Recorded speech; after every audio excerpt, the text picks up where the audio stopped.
Hari Om and good morning. Welcome to the online class of Chinmaya Mission College. ഞാൻ കഴിഞ്ഞ ദിവസം എടുത്ത് എന്തായിരുന്നു പെർമ്യൂട്ടേഷനാണ് എടുത്തത്. ഇതുകൂടാതെ ഞാൻ ഇന്നലേക്ക് എടുത്തതിൻ്റെ ഇന്നലെ കഴിഞ്ഞ ക്ലാസ്സിൽ പ്രോബബിലിറ്റിയുടെ തുടക്കം എടുത്തതിൻ്റെ ഒരു നോട്ട് ഞാൻ അയച്ചു തന്നിട്ടുണ്ട്. അതെങ്ങനെ നിങ്ങൾക്ക് വായിച്ചിട്ട് മനസ്സിലാവുമെന്ന് എനിക്ക് അറിയില്ല. നിങ്ങളൊന്ന് നോക്കുക, വായിച്ച് നോക്കുക. പറ്റിയില്ല എന്നുണ്ടെങ്കിൽ ഞാൻ വീണ്ടും പവർ പോയിന്റിൽ ഞാനത് എങ്ങനെയെങ്കിലും എഴുതി തരാൻ നോക്കാവുന്നതാണ്. കുറേ നേരം എനിക്ക് പവർ പോയിന്റിൽ ഇരിക്കാനായിട്ട് പറ്റാത്തത് കൊണ്ടാണ് ഞാൻ അങ്ങനെ ചെയ്തത്. കേട്ടല്ലോ. അപ്പം നമ്മൾ കഴിഞ്ഞ ക്ലാസ്സിൽ കണ്ടത് പെർമ്യൂട്ടേഷനാണ്. പെർമ്യൂട്ടേഷൻ എടുക്കുമ്പോൾ ഞാൻ പറഞ്ഞിരുന്നു പെർമ്യൂട്ടേഷൻ എന്താണെന്നുള്ളത് ഞാൻ വ്യക്തമാക്കിയിരുന്നു. Permutation means arrangement. ഏതൊക്കെ തരത്തിൽ നമുക്ക് അറേഞ്ച് ചെയ്യാൻ പറ്റും. So we have seen a B C can be arranged. എങ്ങനെയൊക്കെ അറേഞ്ച് ചെയ്യാൻ പറ്റുന്ന പറഞ്ഞാൽ ഒന്ന് എ ബി, മറ്റൊന്ന് A C, then B A, then B C, then C A, then C B. ഇങ്ങനെ 6 തരത്തിൽ അറേഞ്ച് ചെയ്യാൻ പറ്റുന്നുള്ളത് നമ്മളവിടെ കണ്ടു. ആ നമ്പർ 6 കിട്ടാൻ വേണ്ടിയിട്ടാണ് നമ്മൾ ആ ഫോമുല ഉപയോഗിച്ചത്.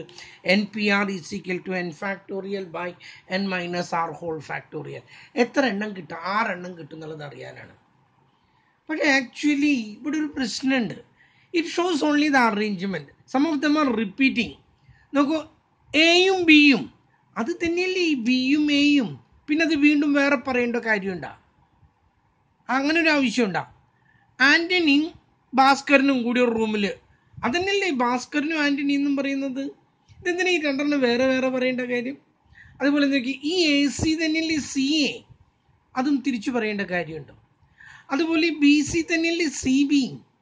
അപ്പം ആക്ച്വലി 1 2 3 മൂന്നെണ്ണേ ഉള്ളൂ. മറ്റേത് റിപ്പീറ്റേഷനാണ്. അതാണ് പെർമ്യൂട്ടേഷൻ്റെ ഒരു ഡ്രോബാക്ക്. പെർമ്യൂട്ടേഷൻ ഉള്ളതൊക്കെ എടുത്ത് കാണിക്കുന്നു. Some of them may be repeated many times. പക്ഷെ നമുക്ക് ഈ റിപ്പീറ്റ് ചെയ്യേണ്ടതിൻ്റെ ആവശ്യമില്ല. അതുകൊണ്ടാണ് we are selecting from the permutation, we are selecting the required numbers. നമുക്ക് ആവശ്യമുള്ളതിനെ അങ്ങോട്ട് സെലക്ട് ചെയ്യാണ്. ആക്ച്വലി അവിടെ എത്ര എണ്ണേ ഉള്ളൂ? 3 എണ്ണേ ഉള്ളൂ. അപ്പം മൂന്നെണ്ണത്തിന് 2 വീതം അറേഞ്ച് ചെയ്യുകയാണെങ്കിൽ, പെർമ്യൂട്ടേഷനിൽ 6 എണ്ണാണെങ്കിൽ അതൊന്നും ശരിയല്ല. അതിനാണ് നമ്മൾ കോമ്പിനേഷൻ പഠിക്കുന്നത്. കോമ്പിനേഷൻ എന്താണെന്നുള്ളത് ഞാൻ നിങ്ങളോട് പറഞ്ഞു തന്നിട്ടുള്ളതാണ്. That is selection, grouping or selecting. കേട്ടല്ലോ. സെലക്ഷനെയാണ് നമ്മൾ എന്ത് പറയുന്നത്? കോമ്പിനേഷൻ എന്ന് പറയുന്നത്. കോമ്പിനേഷൻ്റെ ഫോമുല ഇതാണ്. N C R is equal to, ഇങ്ങനെയാണ് എഴുതാൻ. ഞാൻ ഇന്നലെ എഴുതിയപ്പോഴും ഞാൻ പറഞ്ഞല്ലോ, എൻ പി, ഇങ്ങനെയാണ് അത് എഴുതുക കുട്ടികളെ. പക്ഷേ എനിക്ക് ഈ കാൽക്കുലേറ്ററിൽ എങ്ങനെ ഇത് അടിക്കുക എന്നുള്ളത് എനിക്ക് അറിയില്ല. അതുകൊണ്ട് ഞാൻ എൻ പി ആർ എന്നങ്ങോട്ട് നേരിട്ടിട്ട് അങ്ങോട്ട് അടിച്ചതാ. ഇങ്ങനെയാണ് ആക്ച്വലി എഴുതുന്നത്. അതുപോലെ N C R is equal to, N P ആറിൻ്റെ ഫോമിൽ എന്താ പറഞ്ഞ, പെർമ്യൂട്ടേഷൻ്റെ N factorial by N minus R whole factorial എന്നാണെങ്കിൽ, എൻ സി ആറിൻ്റെ അങ്ങനെയല്ല. N factorial by N minus R whole factorial കഴിഞ്ഞില്ല, ഇൻറ്റു ആർ ഫാക്ടോറിയൽ. ഇതും കൂടി വരുമ്പോൾ റിപ്പീറ്റേഷൻ അങ്ങ് ഒഴിവായിപ്പോയി. ഒരു ഉദാഹരണമായിട്ട് 3 എണ്ണം ഉണ്ട്, 2 എണ്ണം വീതം അറേഞ്ച് ചെയ്യണം. 3 എണ്ണം ഉണ്ട്, നമുക്കതിന് 2 എണ്ണം വീതം അറേഞ്ച് ചെയ്യണം. കോമ്പിനേഷനിൽ എന്താ കിട്ടാന്ന് നോക്കൂ. എൻ എന്ന് പറഞ്ഞ് 3 factorial 3 into 2 into 1 by N minus R 3 minus 2. 3 2 പോയാൽ എത്രയാണ്? 1 ഫാക്ടോറിയൽ ഇൻറ്റു ആർ എത്രയാണ്? 2 ഫാക്ടോറിയൽ ഈസ് ഈക്വൽ ടു, ഈ 2ഉം ഈ 2ഉം ക്യാൻസൽ ചെയ്ത് പോയി, ബാക്കി എത്ര കിട്ടിയ? 3.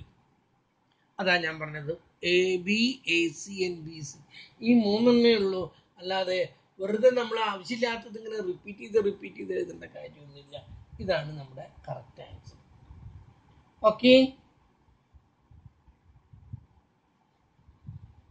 അടുത്തത് നോക്കും. അപ്പം എൻ സി ആർ കണ്ടുപിടിക്കുന്ന ഫോമുല മനസ്സിലായ, N factorial by N minus R factorial whole factorial into R factorial. എന്താ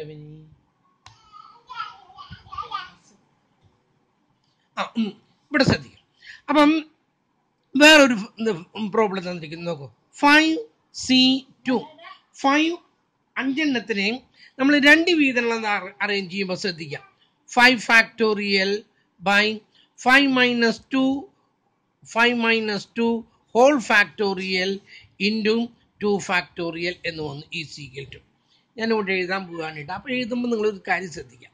ഞാനിവിടെ എഴുതുന്നു 5 into 4 into 3 into 2 into 1 divided by 5 ഇന്ന് 2 പോയി എത്ര 3 ഇൻറ്റു 2 ഇൻറ്റു 1 5 മൈനസ് 2 ഫാക്ടോറിയലായി. ഇനി ഒരു 2 ഫാക്ടോറിയൽ ഉണ്ട് ഇൻറ്റു 2 ഇൻറ്റു 1. ഒരു കാര്യം നിങ്ങൾ മനസ്സിലാക്കുക, ഇവിടെ എഴുതുമ്പോൾ 5 ഫാക്ടോറിയൽ എഴുതുമ്പോൾ ഇതിങ്ങനെ എഴുതി വരുമ്പോൾ 5 ആയതുകൊണ്ട് 5 ഇൻറ്റു 4 ഇൻറ്റു 3 ഇൻറ്റു 2 ഇൻറ്റു 1 എന്നൊക്കെ എഴുതാം. 12 ഫാക്ടോറിയലിനാണെങ്കിൽ ഒന്ന് ആലോചിക്കുക. 12 ഇൻറ്റു 4 11 ഇൻറ്റു 10 ഇൻറ്റു 9 ഇൻറ്റു 8 ഇങ്ങനെ എഴുതി വരുമ്പോഴേ എല്ലാം എഴുതിയെത്തിക്കേണ്ട കാര്യമൊന്നുമില്ല. താഴെയുള്ള 5 മൈനസ് 2 ഉണ്ടല്ലോ, അത് നോക്കാം. 5 മൈനസ് 2 എത്രയാ 3 തൊട്ടുള്ളത് താഴെ എഴുതുന്നുണ്ട്. പിന്നെ അത് വെട്ടിക്കളഞ്ഞു പോവും. പിന്നെ അത് രണ്ട് സ്ഥലത്തും എഴുതി ഭംഗി പിടിപ്പിക്കേണ്ട കാര്യമൊന്നുമില്ല. നമുക്ക് ഈ പ്രോബ്ലത്തിൽ 5 മൈനസ് 2 എത്ര 3 അല്ലേ. 3 തൊട്ടുള്ളത് മുകളിൽ എഴുതണ്ട. 5 ഇൻറ്റു 4 മുകളിലത്തെ കഴിഞ്ഞും താഴത്തെ ഇതും എഴുതണ്ട. കാരണം എന്താ 5 മൈനസ് 2 3 എന്നുള്ളത് ഇവിടെയും ക്യാൻസൽ ചെയ്ത് പോയി. ബാക്കിയുള്ളത് 2 ഫാക്ടോറിയൽ എഴുതിയാൽ മതി. 2 into 1 that is equal to 10. മനസ്സിലായല്ലോ പറഞ്ഞത്? വെറുതെ എഴുതി സമയം കളയരുത്. ഉദാഹരണമായിട്ട് ഞാൻ കാണിക്കുന്നു. 10 ഫാക്ടോറിയൽ 10C 4 ആണെന്ന് കരുതാം. 10C 4 ആണെങ്കിൽ ഇത് എഴുതുന്നത് 10 factorial by 10 minus 4 whole factorial into 4 factorial എന്ന് എഴുതുമ്പോൾ നമ്മൾ എഴുതുന്നത് മുകളിൽ എഴുതി വരികയാണ് കേട്ടോ. 10 ഇൻറ്റു 9 ഇൻറ്റു 8 ഇൻറ്റു 10 മൈനസ് 4 എത്രയാണ് 6 തൊട്ടുള്ള മുകളിലും എഴുതണ്ട താഴെ എഴുതണ്ട. പ്രശ്നം തീർന്നല്ലോ. മുകളിലും എഴുതുന്നില്ല താഴെ എഴുതില്ല. വെട്ടിക്കളയാൻ വേണ്ടിയിട്ടല്ലേ, വെറുതെ എഴുതി സമയം കളയേണ്ട കാര്യം ഉണ്ടാ. അപ്പം 10 മൈനസ് 4 അവിടെ ഇവിടെയും ക്യാൻസൽ ചെയ്ത് പോയി. ബാക്കി 4 ഫാക്ടോറിയൽ ഉണ്ട്. 4 ഇൻറ്റു 3 ഇൻറ്റു 2 ഇൻറ്റു 1. എന്നിട്ട് നോക്കൂ, ഈ 4 ഇതിൽ 2 ടൈംസ് പോയി, 3 ഇതിൽ 3 ടൈംസ് പോയി. ഈ 2ഉം ഈ 2ഉം ക്യാൻസൽ ചെയ്തു. 7 3 21 ഇൻറ്റു 10 210 ഉത്തരായി. കണ്ടല്ലോ പറഞ്ഞത്. ഇങ്ങനെയൊക്കെയാണ് ഇത് ചെയ്യുന്നത്. ഇനി വേറൊരെണ്ണം എന്താ നോക്കും. ഇപ്പം ഇതിൽ ഫാക്ടോറിയൽ കാണിക്കണമെങ്കിൽ അടുത്തത് കാണിക്കുന്നത് ഇതാ നോക്കും.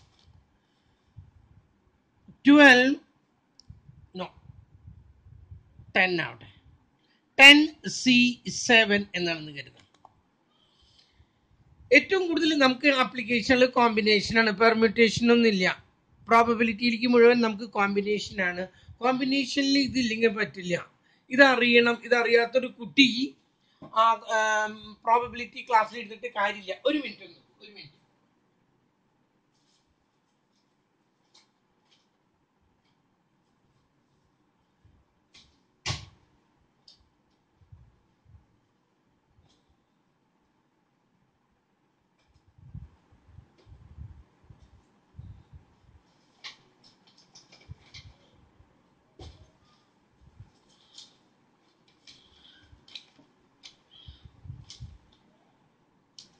യെസ്, ഞാൻ നിങ്ങളോടൊരു ബുക്ക് വാങ്ങിക്കാൻ പറഞ്ഞിരുന്നു.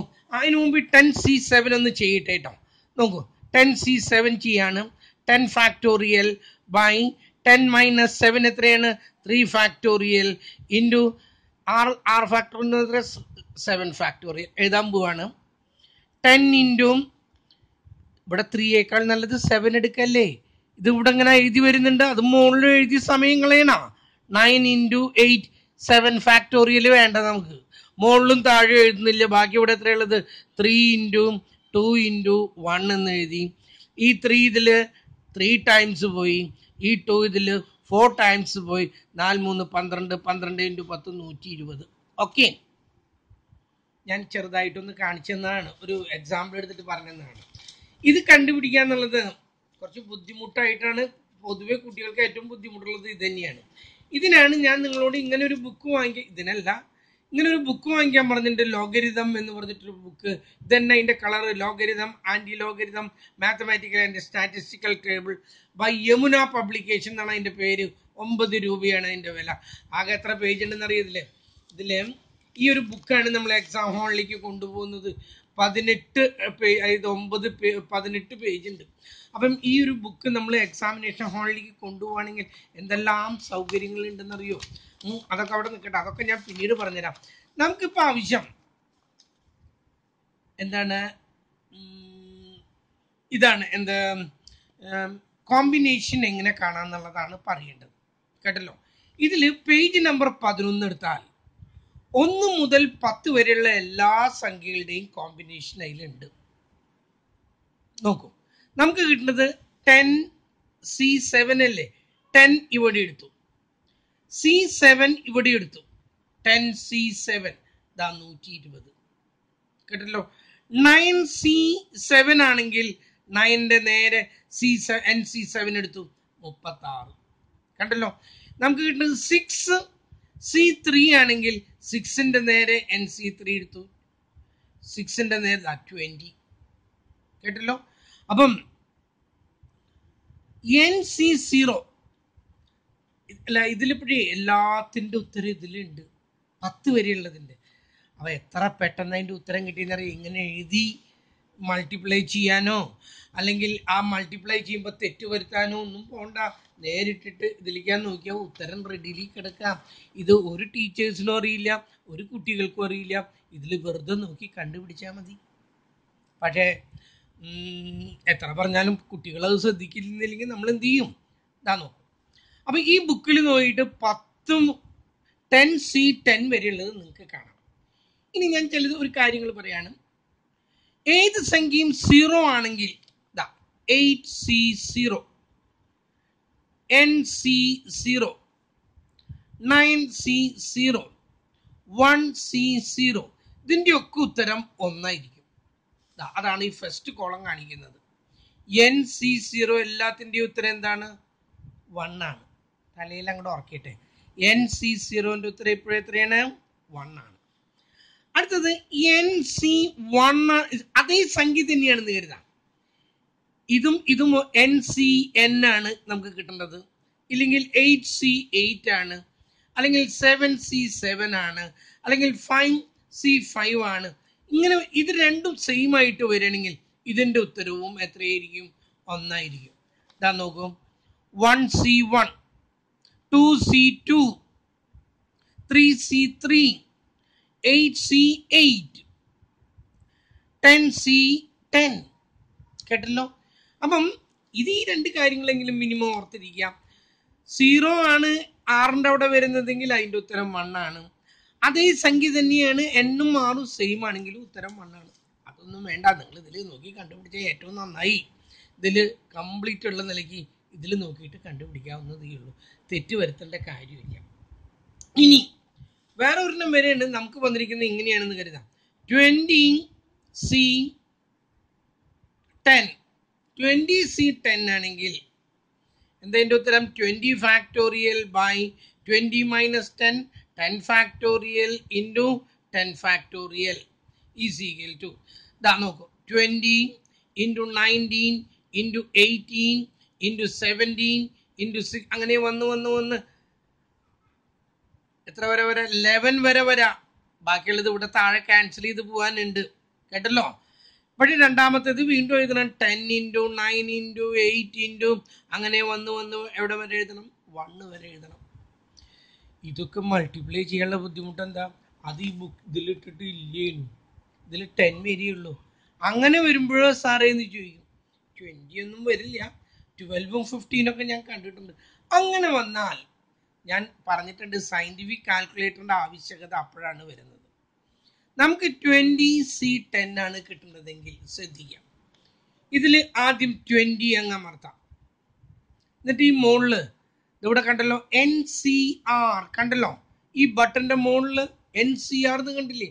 ആ ബട്ടൺ ഒന്ന് അങ്ങോട്ട് അമർത്താം. അപ്പോൾ 20C എന്നുള്ളത് കാൽക്കുലേറ്ററിൽ വന്നു. ഇനി 10 ആണ് അമർത്തേണ്ടത്. 10 അങ്ങോട്ട് അമർത്തിയിട്ട് ഈക്വൽ അടിച്ചാൽ നമുക്കിപ്പോൾ ഈ ചെയ്താൽ പോണേൻ്റെ ഉത്തരം കിട്ടി. 184 756 40. ഇതാണ് അതിൻ്റെ ഉത്തരം കിടക്കുന്നത്. ഓക്കെ, എത്ര വലിയ സംഖ്യയായിട്ടാണ് കിടക്കണതെന്ന് അറിയാം നിങ്ങൾക്ക്? അല്ല, 184,756 ഉള്ളൂട്ടോ. 184,756 അതിൻ്റെ ഉത്തരം. ഞാൻ പറഞ്ഞത് തെറ്റിയത്. അപ്പം ഞാൻ ഒരിക്കൽ കൂടി പറയുന്നു, എനിക്ക് 10C9 ആണ് കിട്ടേണ്ടത്. 10 എടുത്തു, NCR അമർത്തി, 9 അമർത്തി, EC=2 അമർത്തി. കേട്ടല്ലോ? ഇതാ 10C9 എത്ര എന്നേക്ക്? 10C9 10. ഇതിൻ്റെ ഉത്തരം 10 ആണ് ഇവിടെ. കേട്ടല്ലോ? 10 പോയിന്റ്. ഇനി അടുത്തത് എനിക്ക് കിട്ടേണ്ടത് 25 NCR 3 ആണ് കിട്ടണമെങ്കിൽ അതിൻ്റെ ഉത്തരം എന്താ കിടക്കുന്നു? 2300. എന്തിൻ്റെ ഉത്തരം റെഡിലി ഇതിലുണ്ട്. ഇനി ചില കുട്ടികളുടെ കാൽക്കുലേറ്ററിൽ NCR എന്നുള്ളത് ഈ ബട്ടന്റെ മുകളിലല്ല, ബട്ടന്റെ താഴെയാണ് കിടക്കണതെന്ന് കരുതാം. ഇതിൽ കിടക്കുന്നത് NPRന്റെ ഉത്തരം കാണാനാണ്. കേട്ടല്ലോ? NCR ആണ് താഴെ കിടക്കുന്നത് എങ്കിൽ നമ്മൾ ചെയ്യുന്നത് 10 അടിച്ചു, ഈ ബട്ടൺ കണ്ടില്ലേ, ഷിഫ്റ്റ് അമർത്ത, മോഡ് അമർത്ത, എന്നിട്ട് ഒരു മിനിറ്റ് കേട്ടോ, ഒരു മിനിറ്റ് 10 ഷിഫ്റ്റ് പി ശ്രദ്ധിക്കും, ഒരു മിനിറ്റ് ശ്രദ്ധിക്കും. 10 അമർത്തി, ഷിഫ്റ്റ് അമർത്തിയിട്ട് ആ ബട്ടൺ അമർത്താം. ഇതിലെ NPRന്റെ ഫോർമുലയിലാണ് കിടക്കുന്നത്, അതുകൊണ്ടാണ് അത് P വന്നത്. ചില കുട്ടികൾക്ക് NCR താഴെയാണെങ്കിൽ അവർക്കാണ് ഷിഫ്റ്റ് അമർത്തിയിട്ട് അമർത്താം, എന്നിട്ട് 6 അമർത്തിയാൽ ഉത്തരം കിട്ടി. ഇതിലിപ്പോ ഞാൻ പറഞ്ഞു NPR ആണ് ഈ കാൽക്കുലേറ്ററിൽ താഴെ കിടക്കുന്നത്. ചില കുട്ടികൾക്ക് NCR ആണ് താഴെ കിടക്കുന്നത് എങ്കിൽ അവർ ഷിഫ്റ്റ് അമർത്തിയിട്ട് വേണം ചെയ്യാൻ. NPR ഞാൻ പഠിപ്പിക്കാതിരിക്കുന്നത് NPRന് നമുക്ക് ആപ്ലിക്കേഷൻ ഒന്നും ഇല്ലാത്തത് കൊണ്ടാണ്. നമുക്ക് NCR ആണ് അറിയേണ്ടത്. അതുകൊണ്ട് NCR താഴെയുള്ള കുട്ടികൾ ഷിഫ്റ്റ് അമർത്തിയിട്ട് വേണം അടുത്ത സംഖ്യ അമർത്താൻ. 10 ഷിഫ്റ്റ് NCR 6. ഓക്കെ, ഇതിലുണ്ട് എന്തിൻ്റെ ഉത്തരം.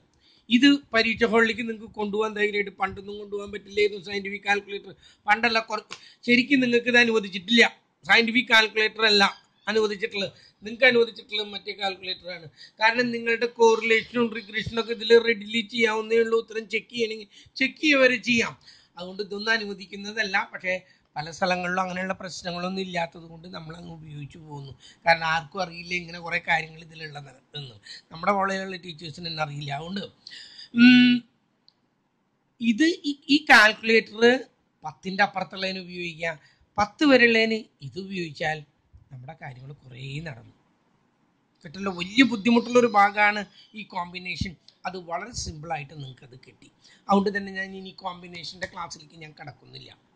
കേട്ടല്ലോ? കോമ്പിനേഷൻ എന്ന് വെച്ചാൽ എന്താ? That means selection. പെർമ്യൂട്ടേഷൻ എന്ന് വെച്ചാൽ എന്താ? അറേഞ്ച്മെന്റ്. കേട്ടല്ലോ? അവിടെ നിൽക്കട്ടെ. ഇനി നമ്മൾ അടുത്തതായിട്ട് കാണാൻ പോകുന്നത് തിയറംസ് ഓഫ് പ്രോബബിലിറ്റി. എന്താണ് തിയറംസ് ഓഫ് പ്രോബബിലിറ്റി എന്താണെന്ന് നോക്കാം. ശ്രദ്ധിക്കും. തിയറംസ് ഓഫ് പ്രോബബിലിറ്റി കാണുന്നില്ലേ? Theorems of probability. എന്താണ് പ്രോബബിലിറ്റി? ഇത് മിക്ക ക്വസ്റ്റ്യൻ പേപ്പറിലും കാണാം. ചിലപ്പോൾ അതിൽ ഒരെണ്ണം ചോദിക്കുള്ളൂ, ചിലപ്പോൾ അങ്ങനെയല്ല. തിയറംസ് ഓഫ് പ്രോബബിലിറ്റി എന്താന്ന് പറയാൻ പറയും. 2 തിയറംസ് ആണ് ഉള്ളത്. ഒന്ന് അഡീഷണൽ തിയറം, മറ്റൊന്ന് multiplication theorem. Addition theorem and multiplication theorem. ആദ്യം നമുക്ക് അഡീഷൻ തിയറം ഒന്ന് നോക്കാം. ഞാൻ പറഞ്ഞു ചിലപ്പോൾ വാട്ട് ഈസ് അഡീഷൻ തിയറം എന്നാവും, ചിലപ്പോൾ വാട്ട് ഈസ് മൾട്ടിപ്ലിക്കേഷൻ തിയറം എന്നാവും, ചിലപ്പോൾ what are theorems of probability എന്നാവും. അഡീഷൻ തിയറം, അഡീഷൻ എന്ന് പറഞ്ഞാൽ കൂട്ടാന്നുള്ളത് നിങ്ങൾക്ക് അറിയാം, കൂട്ടിലാണ് ഉദ്ദേശിക്കുന്നത്. Addition theorem is applied when or exist in the question.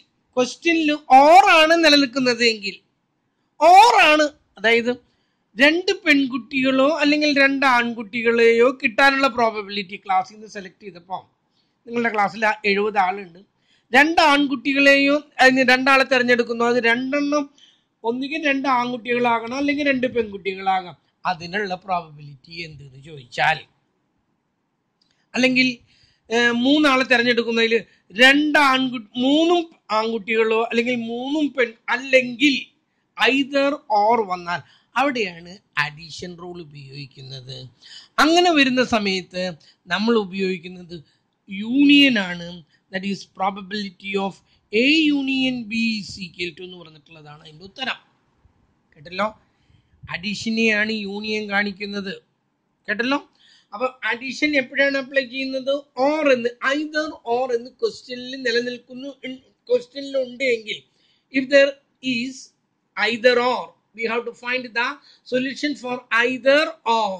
അതിൻ്റെ ഉത്തരമാണ് കിട്ടേണ്ടത് എങ്കിൽ we use addition rule, and in the case of the addition rule we apply union, probability of A union B is equal to. അതിൻ്റെ ഉത്തരമാണ് നമുക്ക് കാണേണ്ടത്. ഇവിടെ രണ്ട് കണ്ടീഷൻ ഉണ്ട്. ഒന്ന്, whether the given events are mutually exclusive or not mutually exclusive. ഇതാണ് ഇവിടെ ചോദ്യം. Whether it is mutually exclusive or not mutually exclusive. Mutually exclusive ഞാൻ നിങ്ങളോട് ചോദിച്ചാൽ എത്ര ആൾക്ക് നിങ്ങൾക്ക് ഉത്തരം തരാൻ പറ്റും?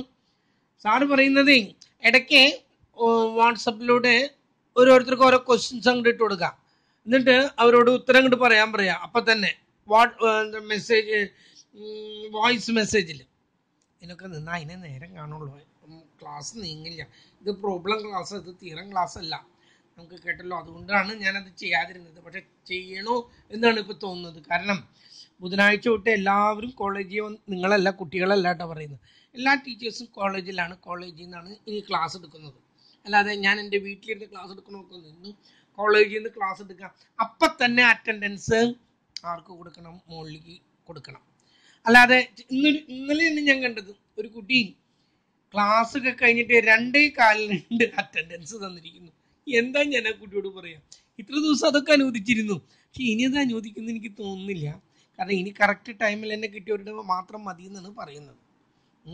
മാത്രമല്ല, നോട്ട് അയച്ചു തന്നവർക്ക് മാത്രം അറ്റൻഡൻസ് കൊടുക്കാനാണ് പറയുന്നത്. അങ്ങനെയാണെങ്കിൽ നിങ്ങളുടെ ക്ലാസ്സിൽ എത്ര ആൾക്ക് അറ്റൻഡൻസ് ഉണ്ടാകും എന്നുള്ളത് കണ്ടറിയണം. അതൊക്കെ ഇനിയിപ്പോൾ ക്ലാസ്സിൽ ചെന്നിരുന്നു തുടങ്ങിയാൽ നോട്ടൊക്കെ അയച്ചു തരേണ്ടി വരും കേട്ടോ. അവിടെ ഇരുന്നിട്ട് നോക്കണം.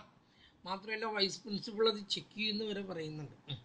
എന്തോ ആവട്ടെ, നമുക്ക് നോക്കാം കൊറോണ എങ്ങനെയൊക്കെ നമ്മൾ അനുവദിക്കുന്നു എന്നുള്ളത്. അപ്പം ഒന്ന് മ്യൂച്വലി എക്സ്ക്ലൂസീവ് ആണോ എന്നുള്ളതാണ്. നിങ്ങൾ എത്ര ആളും മ്യൂച്വലി എക്സ്ക്ലൂസീവ് വായിച്ചിട്ടുണ്ട് എന്ന് എനിക്കറിയില്ല. മ്യൂച്വലി എക്സ്ക്ലൂസീവ് ആണോ മ്യൂച്വലി എക്സ്ക്ലൂസീവ് അല്ലേ എന്നുള്ളതാണ്. എന്താണ് മ്യൂച്വലി എക്സ്ക്ലൂസീവ് എന്ന് പറഞ്ഞ അർത്ഥം? മ്യൂച്വലി എക്സ്ക്ലൂസീവ് എന്ന് പറഞ്ഞാൽ two things will never happen together. The happening of one will prevent the happening of other. ഒന്ന് സംഭവിക്കുമ്പോൾ മറ്റൊന്ന് സംഭവിക്കാതിരിക്കുക. അപ്പോഴാണ് മ്യൂച്വലി എക്സ്ക്ലൂസീവ്. എക്സ്ക്ലൂസീവ് എന്ന് പറഞ്ഞാൽ എക്സ്ക്ലൂഡ് ചെയ്യാൻ പുറത്ത് നിർത്താൻ, സംഭവിക്കാതിരിക്കുക. മ്യൂച്വലി എന്ന് വെച്ചാൽ ഒരുമിച്ച് സംഭവിക്കാതിരിക്കുക. ഒരു കോയിൻ ടോസ് ചെയ്യുമ്പോൾ ഹെഡ് വരികയാണെങ്കിൽ ടെയിൽ വരില്ല, ടെയിൽ വരികയാണെങ്കിൽ ഹെഡ് വരില്ല. ഒരു ഡൈ റോൾ ചെയ്യുമ്പോൾ 3 വരുന്നതെങ്കിൽ 1, 2, 4, 5, 6 ഒരിക്കലും വരില്ല. ഒരു സമയത്ത് ഒരു കാര്യം മാത്രം സംഭവിക്കണമെങ്കിൽ ദാറ്റ് ഈസ് മ്യൂച്വലി എക്സ്ക്ലൂസീവ്. അങ്ങനെയാണ് എങ്കിൽ if the events are mutually exclusive, 2 event ഉണ്ട്, എയും ബിയും. അങ്ങനെയാണെങ്കിൽ 2 കാര്യങ്ങൾ ഒരേ സമയത്ത് സംഭവിക്കാതിരിക്കുന്നു എങ്കിൽ അതിൻ്റെ ഫോർമുല ഇതാണ്: probability of A plus probability of B. ഇതാണ് അതിൻ്റെ ഫോർമുല. 2 കാര്യങ്ങൾ ഒരുമിച്ച് സംഭവിക്കുന്നില്ല എങ്കിൽ probability of A union B is equal to probability of A and probability of B. ഒരു ഉദാഹരണമായിട്ട് എനിക്ക് കിട്ടുന്നത് പ്രോബബിലിറ്റി, ഞാനൊരു ഡൈ റോൾ ചെയ്യാണ്, എനിക്ക് കിട്ടേണ്ടത് പ്രോബബിലിറ്റി ഓഫ് 4 or 6, 4 അല്ലെങ്കിൽ 6 കിട്ടണം. ഡൈ റോൾ ചെയ്യുമ്പോൾ 4 കിട്ടാനുള്ള സാധ്യത എത്രയാണ്? അതാണ് പ്രോബബിലിറ്റി ഓഫ് എ, 1/6. ശരിയല്ലേ? ഓർ എന്ന് വന്നതുകൊണ്ട് പ്ലസ് കിട്ടും. 6 കിട്ടാനുള്ള പ്രോബിലിറ്റി എന്താ? അതും 1/6. And the answer is 2/6. അപ്പൊ probability of A union B is equal to probability of A plus probability of B if the events are mutually exclusive. രണ്ടാമത്തെ സാധ്യത not mutually exclusive. Not mutually exclusive ഒന്നല്ല 2 കാര്യങ്ങൾ ഒരേ സമയത്ത് സംഭവിക്കാം. അങ്ങനെയും സംഭവിക്കും. ഇതിന് ഏറ്റവും നല്ല എക്സാമ്പിൾ ഞാൻ പറഞ്ഞു, കോയിൻ ടോസ് ചെയ്യാം. ഹെഡ് വരുമ്പോൾ ടെയിൽ വരില്ല, ടെയിൽ വരുമ്പോൾ ഹെഡ് വരില്ല. നോട്ട് മ്യൂച്വലി എക്സ്ക്ലൂസീവ് എന്ന് പറഞ്ഞാൽ രണ്ട് കാര്യം ഒരുമിച്ച് സംഭവിക്കുന്നു. ഞാനൊരു കാർഡ് എടുത്തു, അതൊരു ഡയമണ്ട് കിങ് ആയിരുന്നു. രണ്ട് കാര്യങ്ങൾ സംഭവിച്ചു, ഒന്ന് ഡയമണ്ടും മറ്റൊന്ന് കിങ്ങും. രണ്ട് കാര്യങ്ങൾ സംഭവിച്ചു. ഞാൻ നിങ്ങളുടെ ക്ലാസ്സിൽ നിന്ന് ഒരു കുട്ടീനെ സെലക്ട് ചെയ്തു, ഒരു ആൺകുട്ടീനെ. അവന് ക്രിക്കറ്റും അറിയാം, ഫുട്ബോളും അറിയാം. രണ്ട് കാര്യങ്ങൾ ഒരേ സമയത്ത് സംഭവിച്ചു. ഞാനൊരു പെൺകുട്ടിയെ സെലക്ട് ചെയ്തു, ആ കുട്ടിക്ക് ഡാൻസും അറിയാം, മ്യൂസിക്കും അറിയാം. രണ്ട് അറിയുന്നവർ കുറച്ച് ആൾക്കാരുണ്ട് നിങ്ങൾക്കിടയിൽ. ഒരു കുട്ടിയെ സെലക്ട് ചെയ്തു, ആ കുട്ടിക്ക് ഹിന്ദി അറിയാം, ഇംഗ്ലീഷ്, രണ്ടെണ്ണം അറിയുന്ന കുറച്ച് പേരെങ്കിലും, 3-4 ആളെങ്കിലും നിങ്ങളുടെ ക്ലാസ്സിൽ ഉണ്ടാകാം.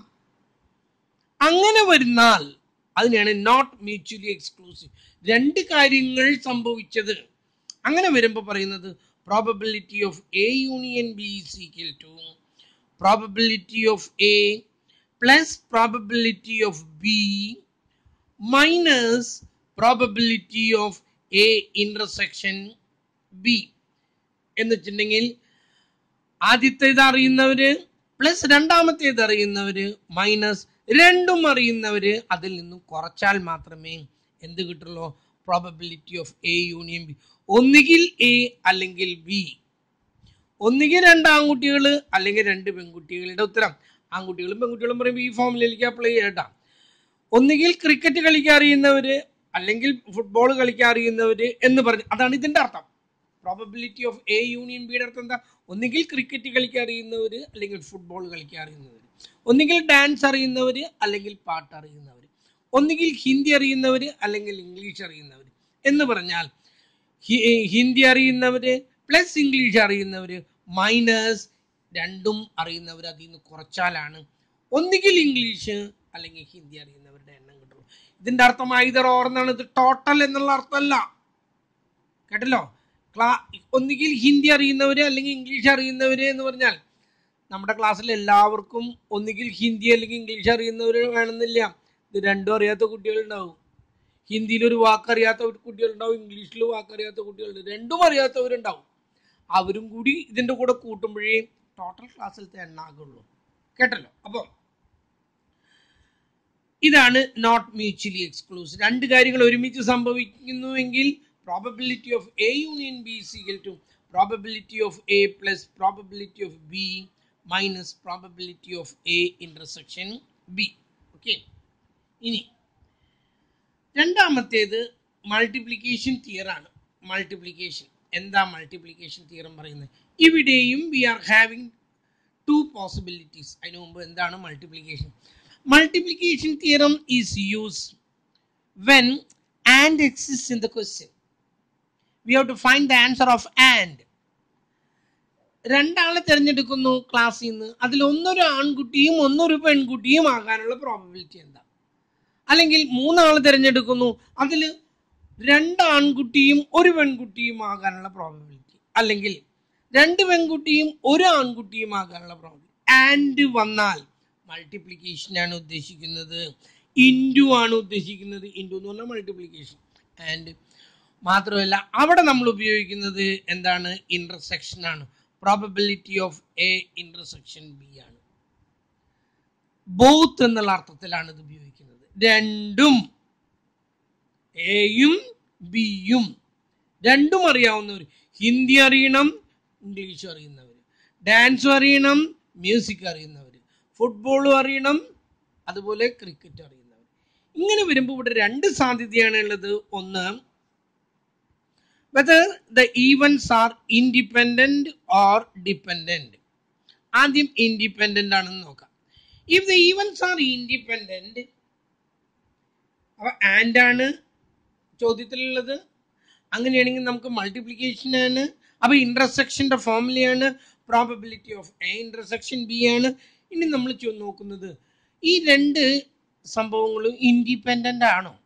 ഇൻഡിപെൻഡന്റ് ഒരു ഉദാഹരണം തരാൻ എന്താ നോക്കൂ. എനിക്ക് ഒരു കിങ് കിട്ടണം. ഒരു കിങ്, ഒരു പാക്ക് കാർഡ്സിൽ എത്ര കിങ് ഉണ്ടെന്നാ പറഞ്ഞത്? 4 കിങ് ഉണ്ട്. പ്രോബബിലിറ്റി ഓഫ് എ കിങ് ആണ് ഞാൻ എഴുതുന്നത്. Probability of a king is equal to ആകെ 4 കിങ് ഉണ്ട്, അതാണ് ഫേവറബിൾ. 52 കാർഡും ഉണ്ട്, 4/52. ആദ്യത്തെ ഈവന്റ് കഴിഞ്ഞു കേട്ടല്ലോ. ഇതാണ് എ എന്ന് പറയുന്ന ഈവന്റ്, ആദ്യത്തെ ഈവന്റ്. ഞാൻ ആ കിട്ടിയ card replacing it in the pack, ഞാനത് മടക്കി ആ പാക്കിൽ തന്നെ വെച്ചു. വീണ്ടും ഞാനൊരു കിങ്ങിനെ എനിക്ക് കിട്ടണം, വീണ്ടും ഒരു കാർഡ് എടുക്കുന്നു, വീണ്ടും ഒരു കിങ്ങിനെ എനിക്ക് കിട്ടണം. എത്രയാണ് അതിന്റെ പ്രോബിലിറ്റി? അതിൽ 4 കിങ് ഉണ്ട്, 52 കാർഡ് ഉണ്ട്. അങ്ങനെ വരുമ്പോ ആദ്യത്തെ പ്രാവശ്യം എടുത്തതും കിങ് ആയിരിക്കണം, രണ്ടാമത്തെ എടുത്തതും കിങ് ആയിരിക്കണം എന്ന് പറയുമ്പോൾ അതിന്റെ ഫോമുല ഇതാണ്: probability of A intersection B is equal to probability of A into probability of B. അതാണ് ഇൻഡിപെൻഡന്റ് ആണെങ്കിൽ. ഞാനിവിടെ എഴുതുന്നു probability of A intersection B is equal to, if they are independent, probability of A into probability of B. ആദ്യം കിട്ടിയത് എത്രയാണ്? King കിട്ടാനുള്ള probability 4/52. ആ കാർഡയിലേക്ക് മടക്കി വെച്ചു. വീണ്ടും കിങ് കിട്ടാനുള്ളത് 4/52. അപ്പൊ എത്ര വരും? രണ്ടും കൂടി മൾട്ടിപ്ലൈ ചെയ്യുമ്പോൾ 4/6/52 4² വന്നു. വലിയൊരു സംഖ്യയാണത് കേട്ടല്ലോ. 52 × 52 എന്ന് നമ്മൾ കണ്ടുപിടിക്കണം. അതിൻ്റെ ഉത്തരം എത്ര വരുന്നത്? 27.04 ഇങ്ങോട്ട് താഴെ വരും കേട്ടല്ലോ. മുകളിലത്തെ വരുമ്പോൾ അതിന് 16 ഇങ്ങോട്ട് വരും. കാൽക്കുലേറ്റർ എടുത്ത് ഞാൻ പറഞ്ഞത് തെറ്റിയാണ്. 25 2 27, അതെ. 52 × 52 ഈസ് ഈക്വൽ ടു, അതെ 27. ഈ 52ൻ്റെ ഒക്കെ സ്ക്വയർ കാണുമ്പോഴേ എൻ്റെ ഇടയിൽ കൂടെ പറഞ്ഞു പോവാണ്. ഈ 52ൻ്റെ സ്ക്വയർ കാണണമെന്ന് വെച്ചാൽ ഞാനൊരു ഇടയിൽ കൂടെ പറഞ്ഞു എന്നല്ലോ കേട്ടോ. നോക്കൂ, ഇത് 50-നേക്കാൾ എത്ര കൂടുതലുണ്ട്? 2 കൂടുതലുണ്ട്, ശരിയല്ലേ? 2 കൂടുതലുള്ളത്.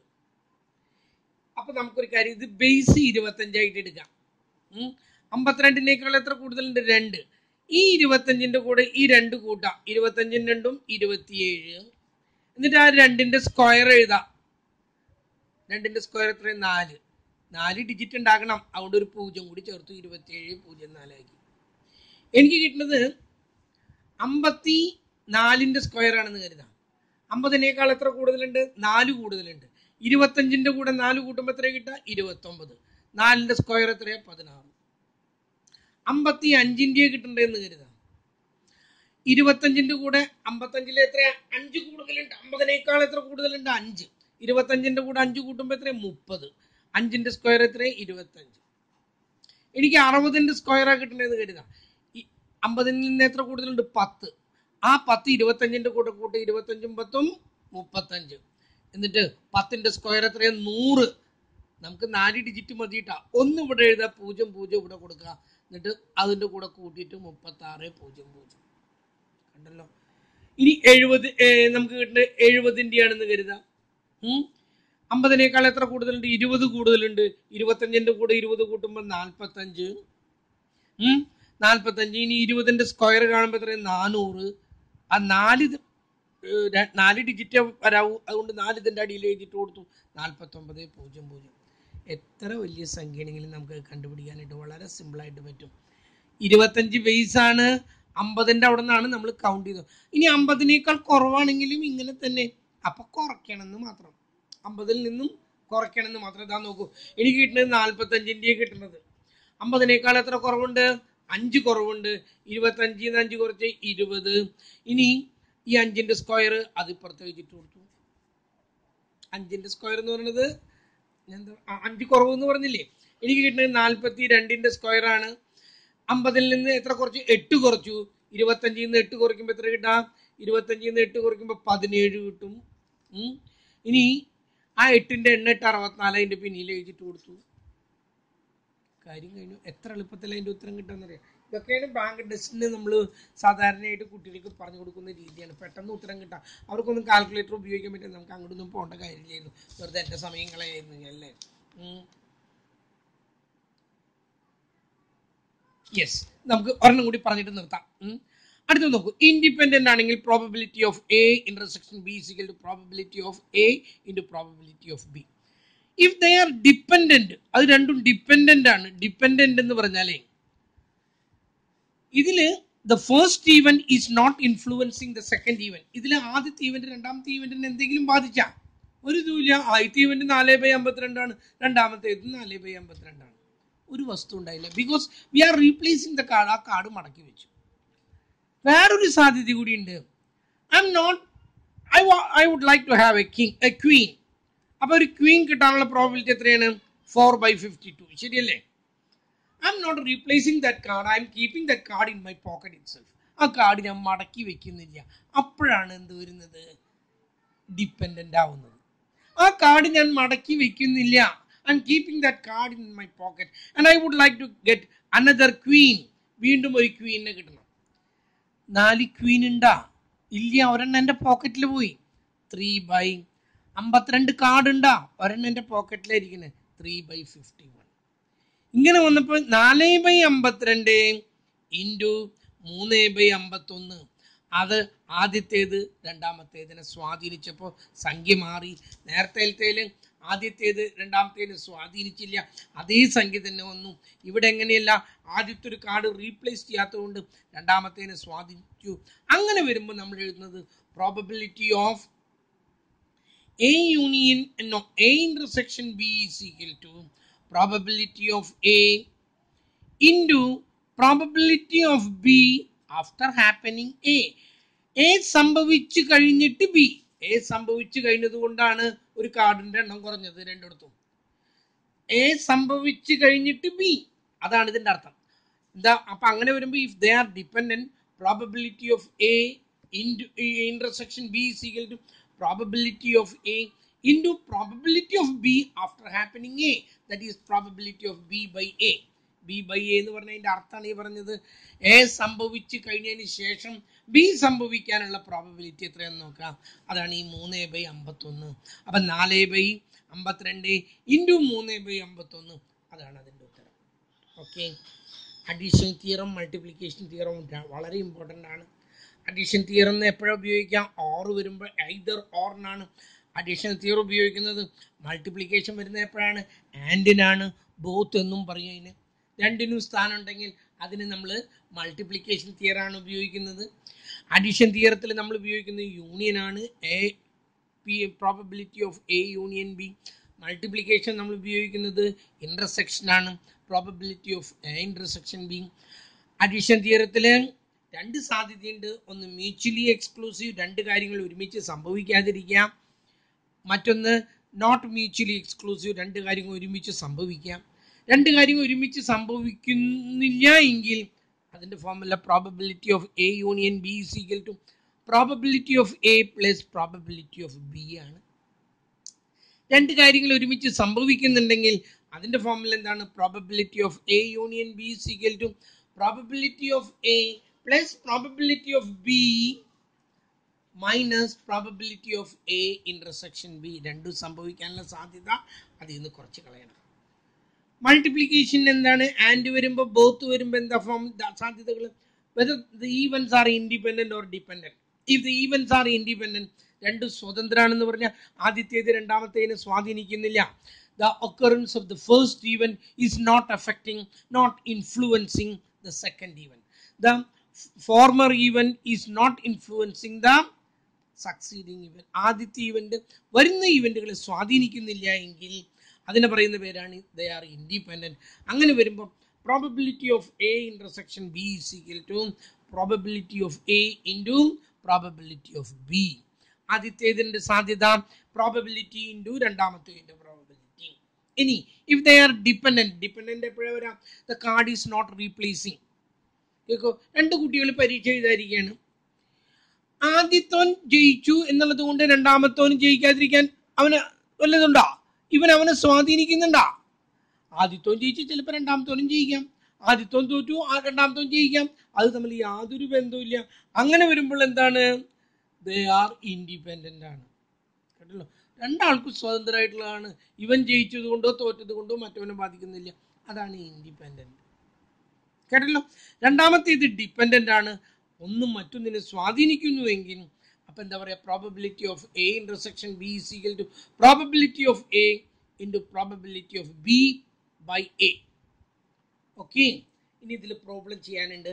That we will see the next day. Okay, that's all for today.